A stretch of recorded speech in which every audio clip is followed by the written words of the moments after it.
Hello my fellow fashion lovers. Today we're heading to Milan to explore the Gucci Fall-Winter 2025-2026 show. This is a pivotal collection, designed directly by the house's in-house creative studio. Just weeks after the announcement of Sabato De Sarno's departure, Gucci chose to open Milan Fashion Week by reaffirming the Italian label's core foundations, marking a striking return to a co-ed format. Set inside the Superstudio Maxi in southern Milan, the atmosphere immediately carried a unique tension.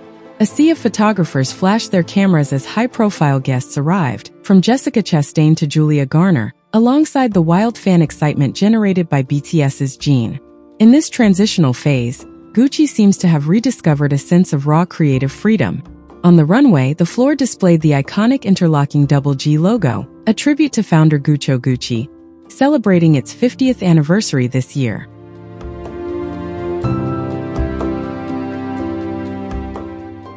By bringing menswear and womenswear back together on the same runway, the studio brilliantly embraced the concept of duality. The overall vision draws directly from Sprezzatura, that studied nonchalance, that effortlessly undone elegance so uniquely Italian, echoing Paris's famous je ne sais quoi. The goal isn't a simple copy-paste between genders, but a subtle balancing act. Masculine rigor and feminine sensuality collide, contrast, and complete one another down the runway. The model's pace is rhythmic and grounded, driven by a constant interplay between sharp tailoring and genuine ease. The visual signature of this posture lies in this ongoing play on contrasts. Silhouettes that feel intensely structured yet free from rigid formality, where allure comes from unexpected pairings and shifts in proportion.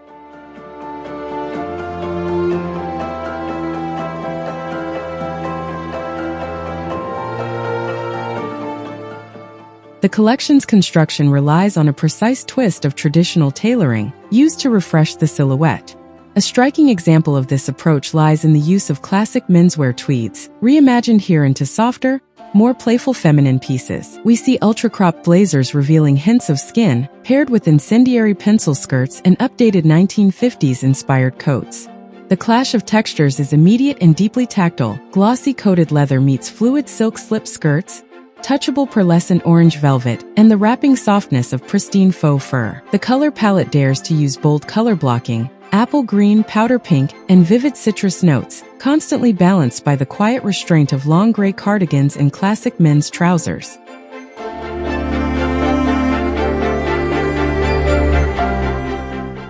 Looking closer at the atelier's craftsmanship, the focus clearly centers on reinventing house icons and signature leather goods. This expertise shines through the Horsebit 1955 bag, celebrating its 70th anniversary, which gets a complete makeover this season. The studio plays with this equestrian heritage by introducing a fully fluffy variation, turning an understated classic into a delightfully modern statement piece. The runway narrative opens with crisp, dark, understated tailoring, before gradually layering in saturated hues, sheer fabrics, and daring contrast. The intensity builds steadily toward the final climax, where initial minimalism yields to rich textures and bold evening silhouettes. This vision might divide opinions. By choosing a global walk through the house archives over a sharp aesthetic break, the studio presents a collection designed primarily as a transitional creative lab. It deliberately balances directional showpieces with realistic, wearable wardrobing.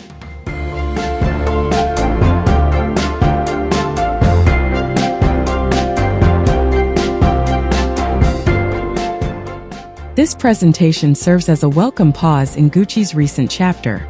By leaning on its strongest symbols and core identity, the house reminds us of the depth of its heritage and craft, navigating the interim period before a new artistic direction is named.